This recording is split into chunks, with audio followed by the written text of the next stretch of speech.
Okay, thank you, Rabbi Kutov. Shalom Aleichem, boys. My experience is really more with married guys, both in the kollel and in our shul. I have practically no experience with bachrim your age. And I wanted to say a shtickle Torah that I've said before for people probably double your age or triple your age. So I wasn't sure if that works for bachrim this age. Again, I don't have experience, but I'm going by Rabbi Kutov, who tells me that whatever I say for them will work here. So I have full faith in him, and he has faith in you, so I have faith in you. And truth is, years ago, I used to come by here all the time in Davin, and I was always very impressed back then. I'm not able to make it here in person anymore, but I do hear the name that you have out there. This yeshiva has an excellent name, so I hear. So, again, it's a little bit complicated, but we're going to give it a try. If you listen closely, I think it's something that it could be for everyone. So we know that there's a minhag, many people, probably most people in some form or variation, to eat milchigs on Shavuos. All different variations of the minhag, or those that don't do it at all, but many or most people do it. Some people have the night meal, some people the day meal, some people start with milchigs and then switch to flesh. There's all different variations, but many or most of Klal Yisrael has in some form a minhag to eat milchigs on Shavuos. And there's a question, where does that minhag come from? There's many different explanations of where the minhag comes from to eat milchigs on Shavuos. I wanted to discuss one very fascinating pshat that I discovered a few years ago. Not so well known, and not what you hear over that often, about the minhag to eat milchigs on Shavuos and where it possibly comes from. This is a pshat that comes from the Kotzker. Kotzker was, of course, one of the great Hasidic Rebbes, one of the early Hasidic Rebbes, and he's known for his brilliant, sharp mind, and every word that comes from him is usually very sharp. So this is a pshat that was brought down that the Kotzker said, explaining why we eat milchigs on Shavuos. And he said as follows. He said that there's a Gemara that says, this is a Gemara in Maseches Bechoros, there's a question, should we be allowed to drink milk at all, or milk products? And the Gemara seems to say that perhaps milk should be considered Eiver min Achai. Just like, we can't eat Eiver min Achai, so milk that comes out of a live animal should also be considered Eiver min Achai, and we shouldn't be allowed to drink milk. That's what the Gemara here discusses. And the Gemara says, obviously we are allowed to drink milk. We see that we all drink milk, but where do we know that from? It must be some place where we learn it from, because it shouldn't have been allowed. It should have been included in Eiver min Achai, which we're not allowed to eat. So the Gemara finds several psukim and sources where we will learn it from that we are allowed to drink milk. One of them, this is the more well-known, the Gemara actually quotes a few psukim, but the more well-known proof that the Gemara brings is we know that Eretz Yisrael is described as Eretz Zavas Chalav Udvash, a land that flows with milk and honey. Now, we're not going to be all excited and praising Eretz Yisrael, how great it is that it's a land that flows with milk, if we're not even allowed to drink milk. So if we're saying Eretz Yisrael is so great because it flows with milk and honey, apparently milk is a good thing and something that we're allowed to be drinking. So that's proof that we are allowed to drink milk. But in other words, if not for showing some source that we're allowed to drink milk or milk products, we would have said that milk is not allowed because it would be Eiver min Achai. And we needed proof from the Torah that no, since we could describe Eretz Yisrael as a land that flows with milk and honey, apparently milk is allowed. So the Kotzker said as follows. The Kotzker said that we know there's Sheva mitzvahs b'nei Noach. Goyim also have 7 mitzvahs. And they teach you, there's a good, easy way to remember it. They always teach young children, there's a way to remember. How do you remember the 7 mitzvahs b'nei Noach, what they are? So there's 3 are the cardinal sins of Zogri L'Arayis Shvichas Dam. That's the easy ones to remember. But how do you remember the other 4? So the trick they teach you is the other 4 is Aleph, Beis, Gimel, Daled. It starts with Aleph. One of them starts with Aleph. One of them starts with Beis. One of them starts with Gimel. One of them starts with Daled. So the Aleph, what's the Aleph? Number 4 of the 7 mitzvahs b'nei Noach is Eiver min Achai. So Eiver min Achai is not something that's only forbidden to us, to Klal Yisrael. Eiver min Achai is also even to non-Jews. It's one of the 7 mitzvahs b'nei Noach. So the Kotzker said as follows. So it comes out that before Matan Torah, nobody was allowed to drink milk. Even non-Jews, even if we weren't considered Jews before Matan Torah or the rest of the world, but Avrim and Achai is one of the 7 mitzvahs of Bnei Noach. Nobody's allowed to eat Avrim and Achai. Non-Jews are also not allowed to eat Avrim and Achai. So if milk is considered Avrim and Achai, so nobody was allowed to drink milk till the Torah came. Now the Torah came and taught us, at the time of Matan Torah, we were taught that no, Eretz Zavas Chol Vash, Eretz Yisrael is considered a land that flows with milk and honey. So apparently now we're being taught that milk is a good thing and we're allowed to consume milk, but that only started from Matan Torah. So the Kotzker said, so beautiful. How did a mother nurse her baby?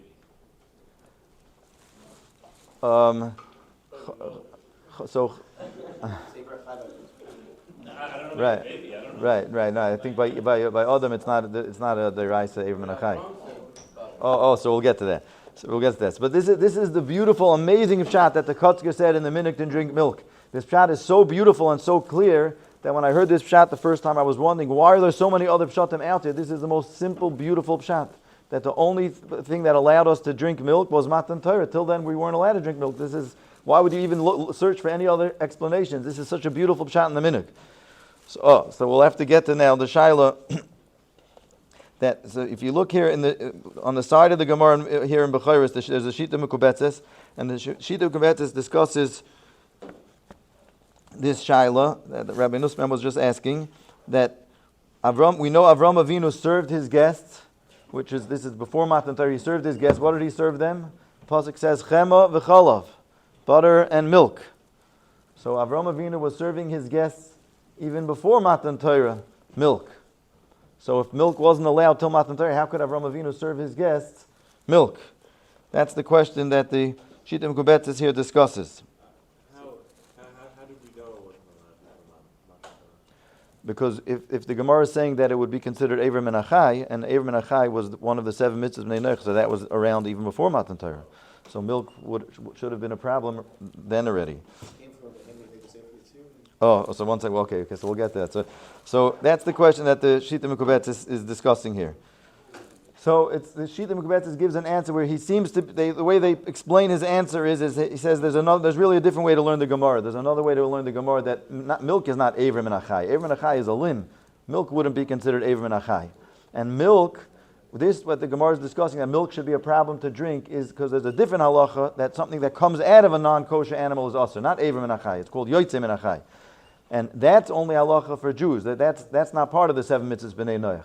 So Avram Avinu thought these people were non-Jews, these guests. He didn't know they were malachim. He thought they were people, but they were Arabs.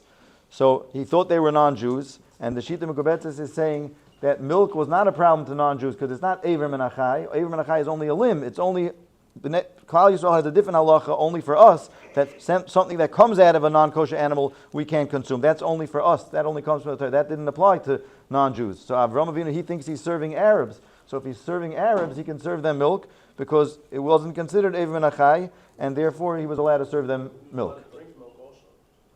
What's that? He was allowed to drink milk also. Cow milk. Avram himself? Yeah. Right. Yeah, so he himself, if he had a status as a Jew, so we'll see. Perhaps you could discuss whether he himself would be allowed to drink it. But they, being non-Jews, certainly would be allowed to drink it. So it says he served it to them. He So didn't know the malachim were coming, and butter takes time to make. It sounds like he had it ready. The bread they had to make it. The animal they had to shed. But he says, he just took. I hear, right. Butter. Right. So we'll see. Perhaps he himself had a status of a Jew after Matan Torah. So maybe we'll come back to that. So in other words, what we see is two opinions how to learn the Gemara, and whether we could say the Kotzker's pshat in our minhag to eat milchiks and Shavuos depends on these two pshatim. If we say that milk is Avrim and Achai, so non-Jews also have an Isser Avrim and Achai. So it comes out before Matan Torah, nobody was allowed to drink milk. There was no such thing as milk products basically before Matan Torah because it wasn't allowed. Basically, and only the Torah, Shavuos, the Torah is what allowed us to drink milk. So that would be the explanation why we drink milk. But everyone who didn't learn this way, we said, is because not everybody agrees that milk is Avrim and Achai. Some say milk would only be something that was also to Jews because it's called Yotzim and Achai. But for non-Jews, milk was always mutter. Non-Jews were always allowed to drink milk, and that's why the Shita Mekuvetz is saying Avram Avinu was allowed to serve his guests milk because they were Arabs in his mind. So that's why we would have to search for other explanations for the minhag to drink milk on Shavuot, to eat milchic products on Shavuos. Now the question is, so how? But the Kotzker who learned, and he's explaining the minhag that milk is Eivrim ben Achai, and it was not allowed for non-Jews. So what does he do with this open pasuk in the Torah? How could he say that? The pasuk in the Torah says straight out that Avram Avinu served his guests milk. If we're saying milk was asur before the Torah, how does he read the pasuk? How could Avram Avinu have served his guests milk? So some of the answers were mentioned already. I'll just say over 3 interesting answers how the Kotzker could explain how Avram Avinu was allowed to serve his guests milk. Number 1, if the problem of milk is that it's Eivrim and Achai, so Eivrim and Achai is only a problem if milk is coming out of a live animal. Typically, how do you get milk? You milk a live cow. So it would be Eivrim and Achai. But there is a scenario, the Gemara discusses a case like this. You could shecht an animal and there's milk still inside the cow after you shecht it. That milk would never have been asur, because that milk is not Eivrim and Achai. So some want to say Avram Avinu served his guests, he shechted the cow, and he took the milk from inside, so that milk was always mutter. In other words, the Kotzker will tell us as follows. We celebrate Matan Torah because it was very rare and probably very, very expensive to get milk before Matan Torah. You had to get this cow that was shechted and you found a little bit of milk inside. A bottle of milk could have cost thousands of dollars. It was such a rare commodity. So we celebrate Matan Torah that from Shavuos and on, milk became no big deal and everyone can access milk. But beforehand, it was very, very rare to be able to get a bottle of milk. You had to get that cow that was shechted, and you get that little bit of milk that was there, and only that was allowed, because that wasn't even a chai. But that was the milk that Avram Avinu served his guest. Another answer, it was suggested, was that there's a medrash that says, the pasuk says Avram Avinu ben habakar asher asa. And the Sfarim bring the medrash that Avram, we know that there's a legend, some say it's true, some say it's not true, but supposedly the Maral Miprag made a goylem. Or such a thing as tzaddikim have with Sefer Yitzir, they're able to form. The Maharal made a goylem according to some, and there certainly was an idea there beforehand with Tanoim and Amirom that they could actually make a walking, talking animal from using Shemus of HaKadosh Baruch Hu. So Avram Avinu, this animal he made through this Sefer Yitzir. He knew all the Kabbalistic secrets how to form an animal, but this wasn't a regular animal. This was an animal that came from through magic, so to speak, through Kabbalah, and therefore the milk of such an animal is not milk that's usher. So some want to say that Avram Avinu. Yeah, go ahead. So what you're trying to say is that the cow that Abraham got the milk from was actually a golem that he milked. Exactly, and. That's something that statement. There's a medrash that says Ben Habakar Asher Asa. It says he made this Ben Habakar. He made this animal. So the medrash says it sounds like he made it. Wasn't born from a mother. So that's one explanation that some want to say, according to a medrash, that's how he would be allowed to serve them milk. And finally, the third explanation, this is a fascinating, well-known Chassam Sofer that says a third answer how Avram Avinu could have served the guests milk. The Chassam Sofer writes in a tshuva, he says that Avram Avinu, even before the Torah was given, the Avos themselves were elevated to a state, they were considered like Jews after Matan Torah. Avram, Yitzchak, and Yaakov, they had the status of us today after Matan Torah. The rest of the world, or even their children till Matan Torah, were considered like Bnei, weren't considered as Jews, but they themselves were lifted up to a level of Bnei Yisrael after Matan Torah. So the Chassam Sofer says a fascinating thing, an amazing thing. Chassam Sofer says that not just Avram Avinu, but anyone who came within his mechitzas, anyone who came and became his guest and was influenced by Avram Avinu was lifted up to Avram Avinu's state of being like a Jew after Matan Torah. So Avram Avinu's guests, he raised them up to a level of a Jew after Matan Torah. So that's why he was able to serve them. Miguel, go ahead. So there are more Jews, is what you're saying. Meaning? They didn't stay there. If they went into the tent, they became Jews. Right, that's what he wants to say. The people who he was able to influence, he sat in the tent and he talked with them. Only when they were in the tent? They didn't stay that way. The Jews afterwards. That's a good question. That's a good question. Because then there were lots of Jews. Because he had all sorts of all the time. Right. Okay. That's a valid question. So I'm not sure I don't think he discusses that, but that's a valid question. So that's how he wants to explain. So we have 3 answers. If you assume that milk was not allowed before Matan Torah, and that's why we celebrate Matan Torah by having milk products on Shavuos, we have 3 answers. How could Avram Avinu have served his guests milk if it wasn't allowed? One answer is that it was milk from a cow that had a shchita, so it wasn't Avram and Achai. And one answer is that he formed this animal through Sefer Yetzirah, so it was like a golem, so it doesn't have a status of an animal. And number 3 is that Avram and anyone who came under his influence was raised up to the level of Jews after Matan Torah. So he's saying even Lakula, yeah. So, and that's what he's discussing there in the Tshuva. And he's saying a whole pshat there that he said his Rebbe enjoyed very much, this pshat that he said when he was a young boy. And this part of what this pshat is based on this. After Avram couldn't drink milk. Then after the opposite. You're right. Like it's still Shavuos because after. Right, exactly. That's what it would seem to be. So, but again, so we have this new idea. If you want to say over in Shavuos, probably anyone you'll say it over to never heard this before. There's a lot of very well-known explanations about the minhag to drink milk. This is very unknown, so this is a novel thing that you can tell someone is very unlikely they'll have heard this before. So again, remember this pshat from the Kotzker. He says, the most beautiful pshat of all maybe, that the reason why we drink milk on Shavuos and have milk products is because according to one explanation, milk was not allowed before Matan Torah, and therefore we celebrate that Matan Torah is what allowed us milk products and what allowed us milk. I just wanted to mention a couple things briefly about these days leading into Shavuos and the night of Shavuos and the minhag of staying up the night of Shavuos and what amazing things could result if a person could achieve if he does it right and stays up the night of Shavuos and learns. First of all, we're within the Shloshis Yemei Hagbala, within the 3 days before Shavuos. We're already halfway through the 3 days before Shavuos.